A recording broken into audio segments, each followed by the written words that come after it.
চারটা বিয়ে করা ইসলামী শরীয়তে জায়েজ করার দেওয়া হয়েছে। কিন্তু জানেন, কোনো আলেমরা বলবেন না, আপনারা বলুন, কেউ যদি দ্বিতীয় বিয়ে করতে চায় বইয়ের কাছে অনুমতি নিতে হবে না? হবে না? কথা বলে না? হ্যাঁ। আচ্ছা, এরকম ভালো বউ কারো আছে 24 পরগনায় কুলতলি থানায়? রাতের বেলায় গিয়ে বলবেন আমি না কালকে আর একটা বিয়ে করব, তোমাকে চুমু খাবে না, ঝাঁটা করে মারবে, ঝাঁটা করে মারবে। ও খা না না না, ভুল হচ্ছে। বিবির কাছে অনুমতি নেবার প্রয়োজন নেই দ্বিতীয় বিবি গ্রহণ করার জন্য। অনেক মায়েরা মনে মনে করছে আচ্ছা বাজে হুজুরকে দাওয়াত দিয়েছে, এই তো আবার বিয়ে করার কথা বলছে, তাই না? আর আমাদের অনেক যুবক মনে মনে করছে দামি হুজুরকে দাওয়াত দিয়েছিস, কালকে আমি দীপালিকে বিয়ে করব, তুইও মার খাবি আমিও খাবো। ইজাজত বিবির কাছে নয়। আল্লাহ তাআলা যেখানে নিষেধ করলেন, যদি তোমার মনে হয় দুটো বিবিকে সমান চোখে দেখতে পারবো না, তোমার জন্য একটাই বিবি যথেষ্ট। কার যদি দুটো বউ থাকে আর একটা বউকে যদি 500 টাকা দামি শাড়ি দেয় আর একটা বউকে 300 টাকা, সে যদি কাবা ঘরের তাহাজ্জুদের নামাজ পড়ে তার কবরের আযাব পৃথিবীর কোনো মৌলবি দোয়া করে আটকাতে পারবে না, এটা লিখে নিয়ে যান। কার যদি দুটো বউ থাকে, একটা বউকে 40 টাকা কিলো চাল দেন আর একটা বউকে যদি 20 টাকা কিলো, একজনের সঙ্গে সম্পর্ক ভালো আর একজনের সঙ্গে সম্পর্ক ভালো নাই, তোমার নামাজ পড়ে লাভ হবে না। কিয়ামতের দিনে তোমাকে কেউ রুখতে পারবে না, কোনো বাপের বেটা মৌলবি তোমাকে জান্নাতে নিয়ে যেতে পারবে না।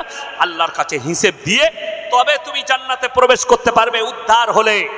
শুনেলেন আল্লাহ কেন চারটা বিয়ে জায়েজ করলেন? তোমার স্ত্রী যদি বন্দা হয়, বাচ্চা না হয়, বংশ বিস্তারের জন্য তুমি আর একটা বিবাহ করবে। কিন্তু যদি তোমার মন বলে আমি দুটো বিবিকে সমান চোখে দেখতে পারবো না, তখন তোমার জন্য একটাই বিবি যথেষ্ট।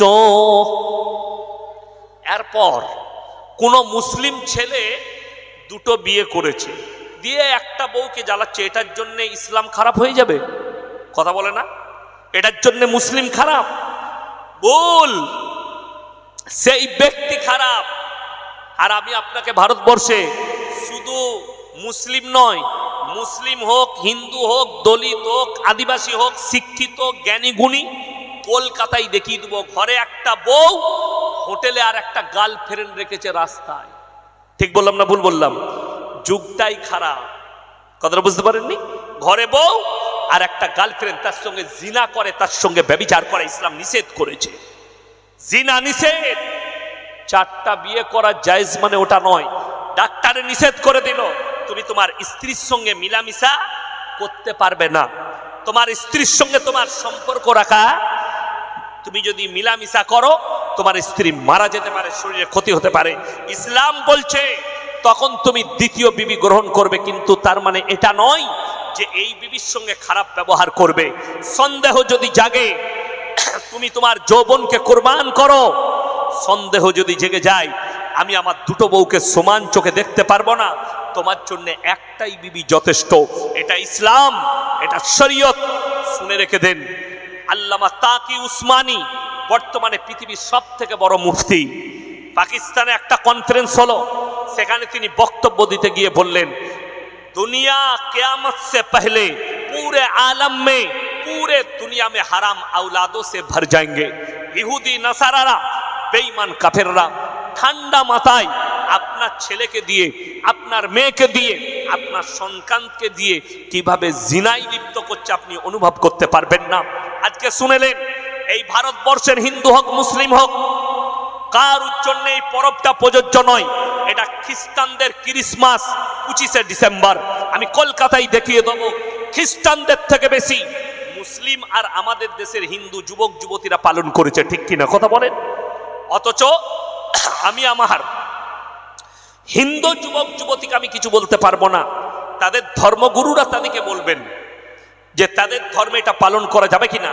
কিন্তু মুসলিম যুবক, তোমার জন্য পালন করা 25শে ডিসেম্বর হারাম। 1 জানুয়ারি এটা ভারতের সংস্কৃতি নয়, এটা মুসলমানদের আমল নয়। যদি কেউ জানতে চান, হুজুর বলেন কোরআনে নিষেধ কোথায় আছে? কোরআনে আছে সূরা ফাতিহার একবারই শেষ আয়াত, গায়রিল মাগযুবি আলাইহিম ওয়ালাদ-দাল্লিন।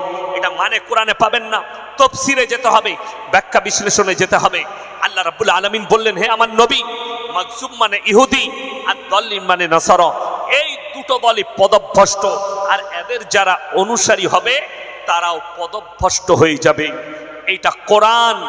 আপনি যদি 1 জানুয়ারি পালন করেন, আপনার বাপ হাজী সাহেব হলেও তুমি পদভ্রষ্ট। আপনি যদি 25শে ডিসেম্বর পালন করেন, হারাম।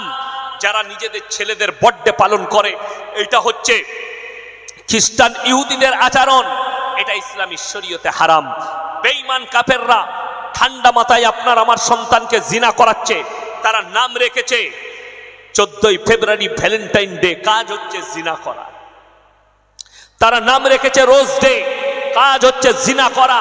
তারা নাম রেখেছে চকলেট ডে, কাজ হচ্ছে জিনা করা। তারা নাম রেখেছে কিস ডে, কাজ হচ্ছে জিনা করা। আমি আপনাদেরকে অবাক তথ্য দিয়ে যাব, জানোয়ারের মধ্যে আর মানুষের মধ্যে পার্থক্য আছে না? আছে। তারা অবলা প্রাণী, আমরা বলা মানুষ। শুনেলেন, আমাদের সমাজের লোক মনে করে ওটা 4 পায়া প্রাণী, আর আল্লাহ আমাদেরকে 2 পায়া দিয়েছে, আমাদেরকে কথা বলার যোগ্যতা দিয়েছে, প্রাণীকে দেয়নি। কিন্তু নট, এটা পার্থক্য নয়। আল্লাহ ইচ্ছা করলে একটা মানুষের চেহারা বানরের মতো করতে পারেন না? পারেন না? পারেন। আল্লাহ ইচ্ছা করলে একটা মানুষের চেহারা গরুর মতো করতে পারেন না? পারেন না? পারেন। তার মানে জানতে হবে এটা ফ্যাক্ট নয়, অরিজিনাল যেটা পার্থক্য। আজকে আমি ইয়াসিন জলসা করতে এসেছি, আমাকে যদি জিজ্ঞেস করেন হুজুর আপনার পরিচয় কি, আমি বলবো বাবা আমার পরিচয় আমি মোল্লা শওকত আলী মাজাহিরি ছেলে, এটা আমার পরিচয়। আচ্ছা, আমি বাপের নাম বলবো না মায়ের? বাবা বাপের। আমি যদি হাজী সাহেবকে জিজ্ঞেস করি আপনি কে, ইনি কি বলবেন? বাপের নাম বলবেন না মায়ের? বাবা মারা গেছে তাও বলবে আমি মৃত অমুকের ছেলে, ঠিক কিনা? কথা বলেন। সবাই বাপের নাম বলবে। আপনাদের এখানে ছাগল আছে না? নাই আছে।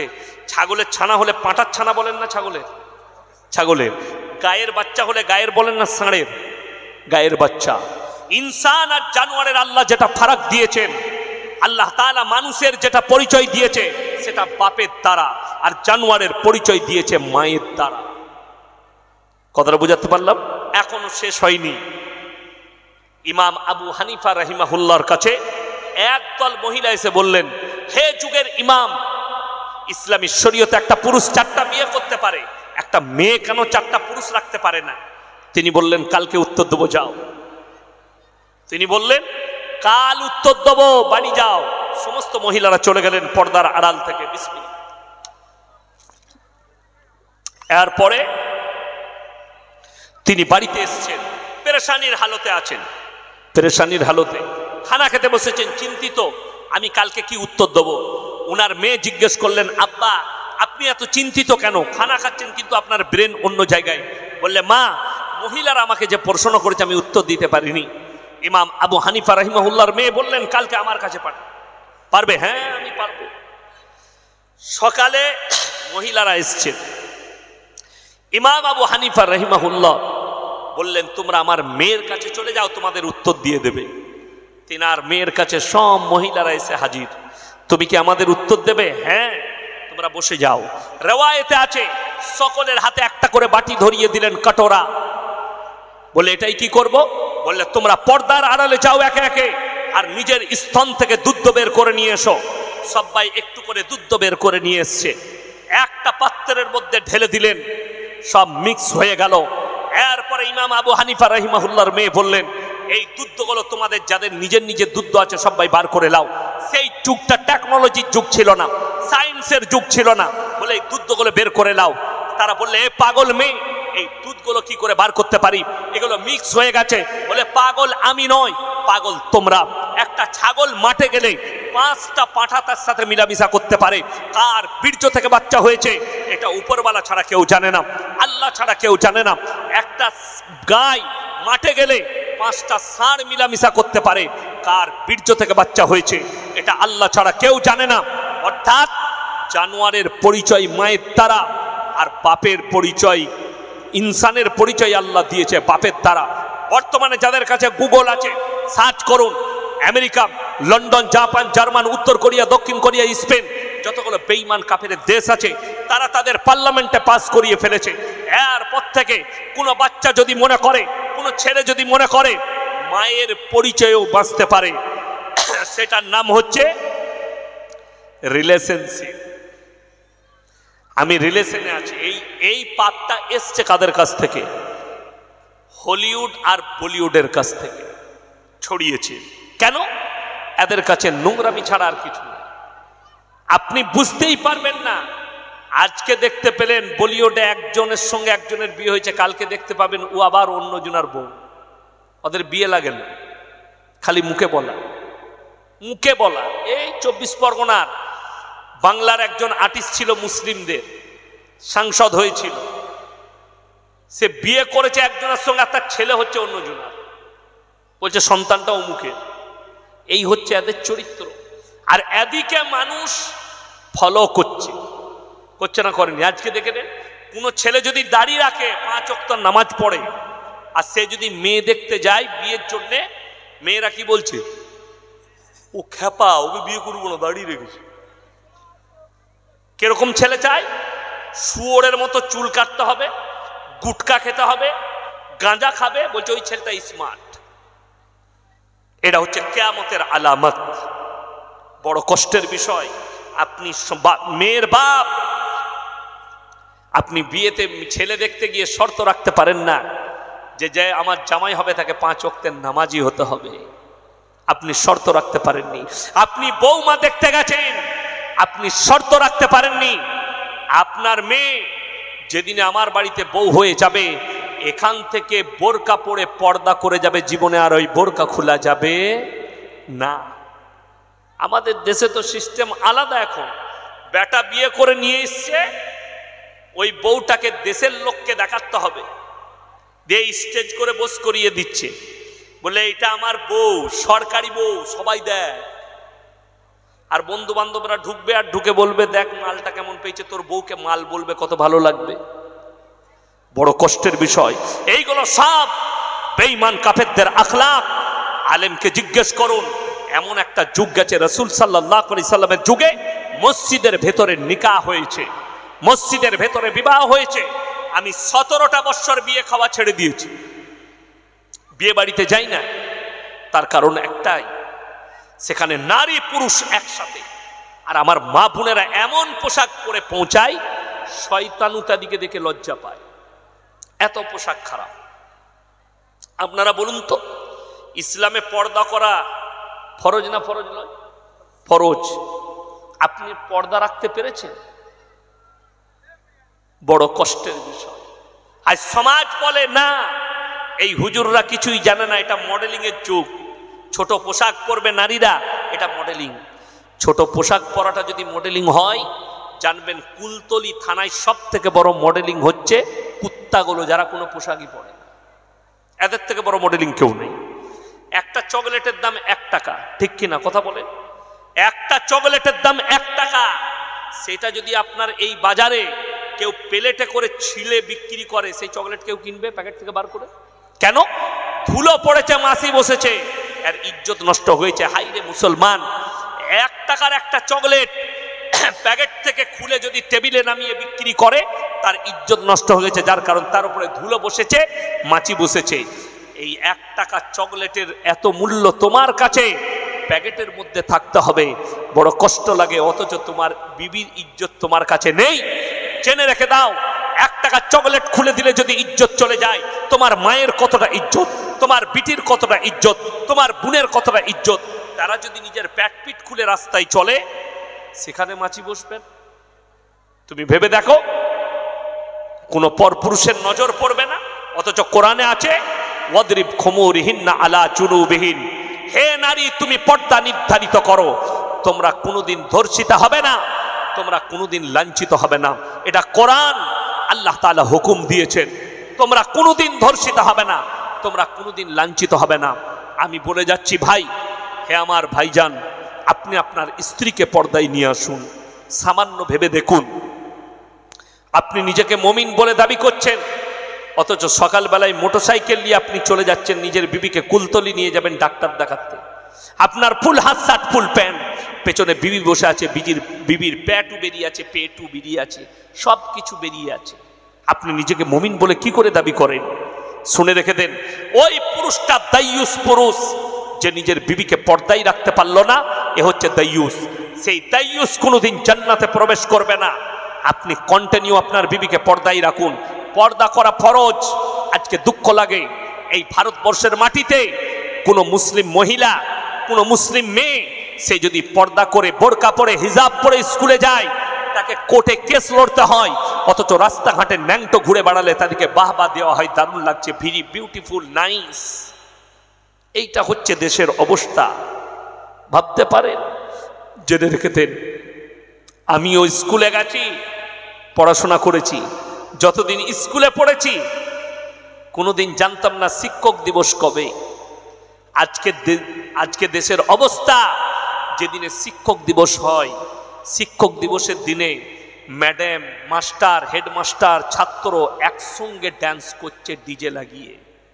প্রত্যেকটা কলেজে সোশ্যাল হয় বছরে একবার, ছাত্র ছাত্রীরা আর্টিস্ট দিকে ইনভাইট করে মদ খেয়ে তাদের সঙ্গে ড্যান্স করছে। এদের দ্বারা আপনি কি আশা করতে পারেন? এদের দ্বারা কি আশা করতে পারেন? কলকাতায় আরজি করে একটা মেয়ে মার্ডার হয়ে গেল, ধর্ষণ করে মার্ডার করা হয়েছে। আমি বলে যাচ্ছি আপনাকে, যারা আন্দোলনে নেমেছিল তাদের অনেকগুলো ভিডিও আমি দেখেছি। সারাদিন আন্দোলন করছে, রাতের বেলায় গিয়ে হোটেলে খেয়ে মদ খাচ্ছে বসে। এটা হচ্ছে তাদের দুঃখ পালন। আর আমি বলে যাচ্ছি, আমাকে যদি একদিনের জন্য দেশের প্রধানমন্ত্রী করেন, যতজন ধর্ষণকারী আছে তাদেরকে রাজপথে দাঁড় করিয়ে মুন্ডুচ্ছেদ করে দিতে হবে। এটা ইসলাম। যদি ইসলামী শাসন হয়, কোরআনে আছে কেউ যদি ধর্ষণ করে তাকে বিচ সড়কে, রাস্তার মধ্যখানে জনসমাজে নিয়ে এসে তাকে হত্যা করতে হবে, যাতে দ্বিতীয় কেউ ধর্ষণকারী না থাকে। দ্বিতীয় নম্বর, কোন বিবাহিত মহিলা, বিবাহিত পুরুষ তারা যদি পরকিয়া করে তাদেরকে অর্ধেকটা পুঁতে খেপা কুকুর লাগিয়ে দাও, না হলে মুন্ডুচ্ছেদ করে দাও জনসমাজের মধ্যখানে, যেন দ্বিতীয় কেউ পরকিয়া না করতে পারে। কোন অবিবাহিত ছেলে, অবিবাহিত মেয়ে তারা যদি পরকিয়া করে আর ধরা পড়ে, তাদেরকে 100টা কোড়া মারো সমাজের সামনে, এবং তাদেরকে 100 রাকাত নামাজ পড়া করাও, নফল ইস্তেগফারের নামাজ পড়া করাও। এটা ইসলামী শরীয়ত। আপনি ভেবে দেখুন, কেন আমি বলছি, মক্কা মদিনায় 40 লাখ হাজি সেখানে হাজির হয়। সেখানে কমপক্ষে 15 থেকে 18 লক্ষ খালি হাজি বিবি থাকে। তার মধ্যে বুড়িগুলো থাকে কোথাকার, ভারত, বাংলাদেশ, পাকিস্তানের বুড়িরা হজ করতে যায়। ইন্দোনেশিয়া, মালয়েশিয়া, লেবানন, কাতার, কুয়েত, মিশর, আরব আমিরাত, দুবাই, এই দেশের যুবতী মেয়েরা হজ করতে যায়। হজ না করলে তাদের বিয়ে হবে না, আগে হজ করতে হবে। পৃথিবীর ইতিহাসে গোটা পৃথিবীর মিডিয়াকে চ্যালেঞ্জ দিলাম, একটা বার করে দাও কাবা ঘরের ভেতরে একটা মেয়ে, যুবতী মেয়ে ধর্ষিতা হয়েছে। আমি ইয়াসিনার জীবনের সমাজের বুকে বক্তব্য দেব না। আরে ধর্ষণ তো অনেক দূরের কথা। আপনি জানেন, হাজি সাহেবরা জানে, এহরাম বাঁধা অবস্থায় একটা মশা মাছি পর্যন্ত মারতে পাবে না। ঠিক কিনা হাজি সাহেব? মারতে পাবে না। কতটা ডিসিপ্লিন! আজকে বড় কষ্ট লাগে, কলকাতায় একটা মহিলা সুরক্ষিত নয়, আমাদের দেশে একটা মহিলা সুরক্ষিত নয়। মণিপুর রাজ্যে 2 জন দলিত মাকে ন্যাংটো করে ঘোরানো হয়েছে রাস্তায়। অথচ বড় কষ্ট লাগে, আমাদের দেশের মিডিয়াওয়ালারা খবর পাচ্ছে কোথাকার। বাংলাদেশের খবর এদের কাছে আছে, ইউক্রেন রাশিয়ার যুদ্ধের খবর আছে, ফিলিস্তিনের যুদ্ধের খবর আছে, কিন্তু মণিপুরের মা দিকে ন্যাংটো করে ঘোরানো হয়েছে এই খবর এদের কাছে নেই। চোখে পট্টি পরে নিয়েছে। সাবধান, আল্লাহর কাছে হিসেব দিতে হবে। আমাদের দেশের মুসলমান যুবক দিকে বলে যাচ্ছি, নেতা হওয়া খুব সহজ, কিন্তু যদি একটা অন্যায় করে থাকো, আল্লাহর কসম আমার আল্লাহর কাছে রেহাই পাবে। আল্লাহ জাহান্নামে নিক্ষেপ করে দিবেন। অন্যায় ভাবে যদি কারুর কওমের মালকে আত্মসাৎ করে, আমরা মনে করি মাদ্রাসার সেক্রেটারি হওয়া খুব ভালো কাজ, আমার সম্মান বেড়ে যাবে। আমরা মনে করি মসজিদের সেক্রেটারি হওয়া খুব ভালো কাজ, গ্রামের নেতা হওয়া খুব ভালো কাজ। একটা যদি আমানতে খেয়ানত করো, কিয়ামতের দিন আল্লাহর কাছে হিসেব দিতে হবে দাঁড়িয়ে। তাতে মসজিদের মতোয়াল্লি হোক আর মাদ্রাসার সেক্রেটারি হোক, আমানতের খেয়ানত হলে আল্লাহর কাছে হিসেব লাগবে। কেউ যদি গ্রামের বিচার করে, একটা যদি মজলুমের ওপর অত্যাচার করে থাকো, মিথ্যা যদি কেউ কি মিথ্যা বিচার করে থাকো, আমাদের দেশের অবস্থা হচ্ছে কেউ যদি গাঢ় দুধে চা খাই দেয় বিচার পাল্টিয়ে যায়, 500 টাকার নোট দিলে বিচার পাল্টায়। এই যদি কেউ করে থাকে, আল্লাহর কসম আমার আল্লাহ রেহাই দিবেন না, কিয়ামতের দিনে পাকড়াও করে কঠিন হিসেব নেবেন। এইটার কারণেই হযরতে আমিরুল মুমিনিন হযরতে উমরে ফারুক রাদিয়াল্লাহু তাআলা আনহু সাহাবীদেরকে বললেন, আমার সন্তানকে গাছে বেঁধে দাও। ইয়া হে আমিরুল মুমিনিন, এটা তো আপনার সন্তান। হযরতে উমর বললেন, এটা আমার সন্তান বলেই বলছি, আজকে যদি একে ছেড়ে দাও এর থেকেও বড় অন্যায় করার সুযোগ পাবে, তাই গাছে বাঁধো আর একে কুড়া মারো। ইসলামে যে শাস্তি আছে সেই শাস্তি দাও। চলে বলুন সুবহানাল্লাহ। আজকে আমাদের দেশে ভিআইপির বেটা হলে ছাড় পেয়ে যায় ধর্ষণ করলে, কিন্তু ধনঞ্জয়ের ফাঁসি হয়েছে, আপনারা শুনেছেন, অনেক দিন আগে পেপারে দিয়েছিল, ধর্ষণ কেসে ধনঞ্জয়ের ফাঁসি। ওই ধনঞ্জয় তো ধরা পড়েছে বলে ধনঞ্জয় 100টা সঞ্জয় ঘুরে বেড়াচ্ছে, প্রত্যেক দিন হাজারো হাজারো ধর্ষণ করে। কত নিপীড়িত মহিলা তারা বলতে পারে না, তাদের ইজ্জত হানির কারণে মানুষের সামনে প্রকাশ করতে পারে না। লোভ দেখিয়ে, প্রলোভন দেখিয়ে তুমি যাদের ইজ্জত লুটছো, আল্লাহর কাছে হিসেব দিতে হবে। যারা মজলুম মহিলা সুযোগ নিয়ে, তার দুর্বলতার সুযোগ নিয়ে যারা তাদের শরীরকে ব্যবহার করে, কিয়ামতের দিনে ফেঁসে যাবে। ওই জন্যে তোমার যদি ইচ্ছা যায়, কোরআনে আছে, তোমার যদি মনে হয় এই মেয়েটার স্বামী নেই, বিধবা, তোমার পছন্দ হলে হালাল রূপে স্ত্রী রূপে গ্রহণ করো। জিনা করার রাস্তা ইসলামে নেই। কোরআনে আছে ওয়ালা তাকরাবুজ জিনা ইন্নাহু কানা ফাহিশা ওয়া সা সাবিলা। ব্যভিচার করা তো দূরের কথা, যে রাস্তায় ব্যভিচার হয় সে রাস্তার ধারে পাশে যাতায়াত করো না। আল্লাহ তাআলা কোরআনে অর্ডার দিলেন, ইম্মা ইয়াবলুগান্না ইনদাকাল কিবার আহাদুহুমা আও কিলাহুমা ফালা তাকুল্লাহুমা উফফি ওয়ালা তানহারহুমা ওয়া কুল্লাহুমা কাওলান কারীমা। হে আমার নবী, বলে দাও, তোমরা তোমাদের মা বাবার ওইভাবে খিদমত করো যেমন তোমাদের শিশুতে লালিত পালিত করেছে। আজকে কষ্ট লাগে, এই ভারতের মাটিতে আল্লাহর কৃপায় মুসলমানদের একটাও বৃদ্ধ বৃদ্ধাশ্রম নেই। কলকাতায় চলুন, যতগুলো বৃদ্ধ বৃদ্ধাশ্রম আছে সবগুলো কাদের? অমুসলিম ভাইদের। প্লাস সেখানে যাদের মা বাবারা আছে কাদের? একটাও দলিত ঘরের নয়, চাষিবাসী গরিবের নয়। ডাক্তারের মা পাবেন, প্রফেসরের মা পাবেন, ইঞ্জিনিয়ারের মা পাবেন, আইপিএস এর মা পাবেন, উকিলের মা পাবেন, ব্যারিস্টারের মা পাবেন। তারা উচ্চ শিক্ষিত, মা বাবাকে রেখে এসছে কোথায়? ওই জায়গায় বৃদ্ধ বৃদ্ধাশ্রমে। তাদের দ্বারা ছাত্র কি করে তৈরি হতে পারে? আর আমার আল্লাহ কোরআনে 1444 বছর আগে নবীজির কাছে বার্তা দিলেন, তোমাদের মা বাপ যদি বৃদ্ধকালে বৃদ্ধাক্যে যায়, তোমরা তাদের এমন করে খিদমত করো যেমন তোমাদের শিশুদের লালিত পালিত করা হয়। সরকারের উচিত যে সমস্ত চাকরিজীবীরা, শিক্ষিতরা নিজেদের মা বাবাকে বৃদ্ধ বৃদ্ধাশ্রমে রেখেছে, এদিকে চাকরি থেকে সাসপেন্ড করা, এদিকে জেলের কুঠরিতে ভরে দেওয়া।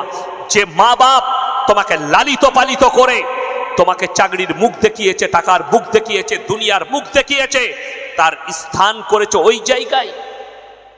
বড় কষ্ট লাগে, তুমি রেডি থাকো, তোমার সন্তানও তোমাকে ওই জায়গাতেই দিয়ে আসবে। একজন মা, মনে হয় আমাদের রাজ্যেই হবে, জেল থেকে আপনার বৃদ্ধাশ্রম থেকে চিঠি লিখেছে নিজের সন্তানকে, বাবা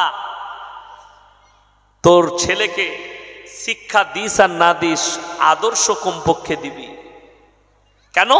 আমি আমার ছেলেকে শিক্ষিত করেছিলাম, আদর্শ না দেওয়ার কারণে আজকে আমি বৃদ্ধাশ্রমে আছি। তোর ছেলেকে শিক্ষার সাথে সাথে আদর্শ দিবি, যাতে করে তোকে বৃদ্ধাশ্রমে না যেতে হয়। এটা ছিল একটা মায়ের চিঠি। আমার বাবাজিরা, আমার ভাইয়েরা, সবাই হাত তুলে বলুন আজ থেকে নামাজি হব। জোরে বলুন ইনশাআল্লাহ। সবাই নামাজি হবেন, দিনদার হবেন। আপনারা অনেক টাকা দিয়েছেন মাদ্রাসার জন্য। আমি অনেক দূরের মানুষ, আমি প্রত্যেক দিন মাদ্রাসার ক্লাস করি। কালকে আমার মগরাহাটের পাশে জলসা আছে, আমি এখন বাড়ি যাব। কালকে বেলা 3টেই বার হব বাড়ি থেকে। কালকেও এরকমই 9:30টার দিকে টাইম আছে আমার মগরাহাটে, আমি এসে পৌঁছাবো। আমাকে বলেছিল এসার পরেই চাপাবো, যার কারণে আমি বাড়ি থেকে 11:30টায় বেরিয়ে গেছি। রাত্রে ঢুকেছি আমি ফজরের সময়, ঘুমাতে পাইনি, ঘুমের অভাব। আমি গাড়িতে চাপলেই ঘুমিয়ে যাব। আপনারা আমার জন্য দোয়া রাখবেন, আমি আপনাদের জন্য দোয়া রাখি। এই কমিটি যারা মাদ্রাসার উদ্যোগ নিয়েছে, আল্লাহ তাআলা এই মাদ্রাসাকে কামিয়াবি দান করুক, বলুন আমিন। এই মাদ্রাসাকে দিন তুগুনি রাত চুগুনি আল্লাহ তারাক্কি দান করুক। আমি খালি লাস্টে বলবো, কোরআনে পারা কটা আছে বাবা? 30টা পারা আছে কোরআনে। আপনাদেরকে অনুরোধ করে বলছি, কোরআনে 30টা পারা আছে। কোরআনে আল্লাহ তাআলা বলেছেন, 3টে ব্যক্তি যদি তোমাদের কাছে হাত পাতে কোনোদিন ফিরিও না। নাম্বার 1, ওয়া আতিদাল কুরবা, তোমার কাছের গরিব যদি হাত পাতে তার হাতকে জীবনে ফিরিও না। নাম্বার 2, ওয়াল ইয়াতামা ওয়াল মাসাকিন, এতিম আর মিসকিন যদি হাত পাতে হাতকে ফিরিও না। ওয়াবনাস সাবিলি ওয়ালা তুবাদ্দির তাবদীরা, আর মুসাফির যদি হাত পাতে তাদের হাতকে জীবনে ফিরিও না। আজকের এই জলসায় আমি সব থেকে বড় মুসাফির। আমার ভাই কোরআন শরীফ 30টা পারা। আমি বলবো 30 জন ভাই 500 করে লগত কোরআন শরীফের জন্য টাকা আমার হাতে কে দিবেন? মাত্র 500 করে টাকা বলেছি লগত কোরআন শরীফের জন্য। 30টা কোরআন শরীফ, জাকিরা, গচ্ছিত সম্পদ। কিয়ামতের দিনে মানুষ কাঁদবে, আমি যদি আরো কিছু বেশি টাকা দিতাম আমার জন্য মঙ্গল হতো। আল্লাহ নবী সাল্লাল্লাহু আলাইহি সাল্লাম বললেন জাকিরা। সাইফুল মোল্লা দাদা দাদির নামে 2000 টাকা দিয়েছেন। আল্লাহ তাআলা দানকে কবুল করুক, আল্লাহ জানে মালে ইজ্জতে বরকত দেখ। আচ্ছা, সাইফুলের স্ত্রী জবেদা মোল্লা মা বাবার নামে 3000 টাকা দিয়েছেন। মাশাআল্লাহ, আল্লাহ দানকে কবুল করুক, নেক নিয়তকে আল্লাহ পুরো করুক, কারোবারে আল্লাহ বরকত দেখ, রুজি রোজগারে আল্লাহ বরকত দেখ। আমার ভাই কেউ নেই 500 টাকা পকেটে নেই, 500 টাকা একজন আল্লাহর বান্দা নেই। 30টা চেয়েছি, মাত্র 30টা কোরআন শরীফের জন্য। 30টা অনেক টাকা দিয়েছেন, আমি জানি আমার চাওয়াটাও ভুল হচ্ছে মনে হয় জানো, তারপরেও আমি এই মাদ্রাসার জন্য চাইছি, এই দিনের খাতিরে চাইছি, আল্লাহ রসুলের মহব্বতে। যদি কোনো একজন ব্যক্তি থাকেন 500 টাকা মাত্র কোরআনের জন্য, মাশাআল্লাহ, উঠে আসুন বাবু, মাশাআল্লাহ, আসুন ভাই, একটু সাইড দেন, আসুন। 500 করে টাকা বলেছি মাত্র। মায়েদের মধ্যে যদি কেউ থাকে আসুন। জাযাকাল্লাহ, আল্লাহ তোমাকে জাযায়ে খায়ের দান করুক, তোমার ইজ্জতে আল্লাহ বরকত দেখ। আসুন ভাইজান, আসুন। মাশাআল্লাহ, কি নাম? মাশাআল্লাহ, আল্লাহ তোমার দানকে কবুল করুক, নেক নিয়তকে আল্লাহ পুরো করুক, কারোবার আল্লাহ বরকত দেখ। ভাই 3য় নম্বরটা কে আছে? 2 জন হয়েছে, আসুন বাবাজি, আসুন। মাশাআল্লাহ, আসুন ভাইজান, মাশাআল্লাহ। এই দেখেন আরো একজন ভাই, 3টে হয়ে গেছে। জাযাকাল্লাহ, 4টা হয়ে গেছে। আমার ভাই আর কে আছে? 4টা কোরআন শরীফ হয়ে গেছে। 4 জন আমার ভাই দিয়েছেন। আল্লাহ ইনাদের জানে মালে ইজ্জতে বরকত দাও, ইনাদের কারোবারে বরকত দাও, রুজি রোজগার আল্লাহ বরকত দাও। আর কে আছেন ভাই? উঠে এসো, আসুন, আসুন ভাই, সাইড দেন, আসুন। জাযাকাল্লাহ, মাশাআল্লাহ, আল্লাহ তোমার হায়াতে বরকত দেখ, আল্লাহ কারোবারে বরকত দেখ, পূর্বপুরুষকে আল্লাহ জান্নাতি করুক। আমার ভাই 5 জন হয়ে গেছে, 5 জন। আমি 30টা চেয়েছি, 5 জন হয়েছে। কমপক্ষে 10 জন দেন। 5 জন হয়েছে, আর 5 জন যদি কেউ থাকেন, মাত্র 500 করে টাকা চেয়েছি এই মাদ্রাসার জন্য, এই কোরআনে এতিম মিসকিনের জন্যে, যেখানে এতিম মিসকিনরা পড়বে। আল্লাহ তাআলা এই মাদ্রাসার পড়ান। ওই টাকাটা নেন তো, এই যে কেউ কি পাঠান টাকাটা, ও বাবু লাও তো, রাকিব, মাশাআল্লাহ, দাও। জাযাকাল্লাহ। এই দেখেন 6 জন হলো, একজন মা দিয়েছেন। আল্লাহ ওই মায়ের জানে মালে ইজ্জতে বরকত দাও, আল্লাহ উনাদের কারোবারে বরকত দাও। মাশাআল্লাহ। দেখেন হাজী সাহেব দিয়েছেন একটা, 6টা হয়ে গেল, 7টা হলো। আল্লাহ তাআলা হাজী সাহেবের ইজ্জতে বরকত দেখ। উনি উনার আব্বার জন্য 500 টাকা দিলেন। আল্লাহ উনার আব্বাকে জান্নাতবাসী করুক, উনার আব্বার কবরের দিকে জান্নাতুল ফিরদৌস। আচ্ছা, মেজো ভাই ইন্তেকাল করেছেন, উনার নামেও একটা দিলেন। মাশাআল্লাহ, 9টা হয়ে গেল। জাযাকাল্লাহ, আলহামদুলিল্লাহ। আসুন ভাই, মাশাআল্লাহ। দেখেন আরো একজন আল্লাহর বান্দা দিলেন, 10টা হয়ে গেল। আল্লাহ আপনার হায়াতে বরকত দেখ, মাশাআল্লাহ, আল্লাহ আপনার কামায়ে বরকত দেখ। 11টা হয়ে গেল। আমার ভাই আর কে আছেন? 11টা। আচ্ছা, মাস্টার সাহেব আব্বা মায়ের নামে একটা দিয়েছেন, 12টা হয়ে গেল। মাশাআল্লাহ, আল্লাহ দানকে কবুল করুক, হায়াতে আল্লাহ বরকত দেখ, রুজি রোজগারে আল্লাহ বরকত দেখ। আমার ভাই আর কে আছেন? আমার কোন আল্লাহর বান্দা আছে? একটু তাড়াতাড়ি বলি। 12টা হয়ে গেছে। মায়েদের মধ্যে যদি কেউ থাকেন, কোনো মা, আমার কোনো বোন, মাশাআল্লাহ, এই দেখেন আরো একটা এসছে। 12টা 13টা হলো। মাশাআল্লাহ, 13 জন। জাযাকাল্লাহ। দেখেন আরো একজন বাবাজি দিয়েছেন। আল্লাহ আপনার হায়াতে বরকত দেখ, পূর্বপুরুষকে আল্লাহ জান্নাতি করুক। 14টা হয়ে গেছে।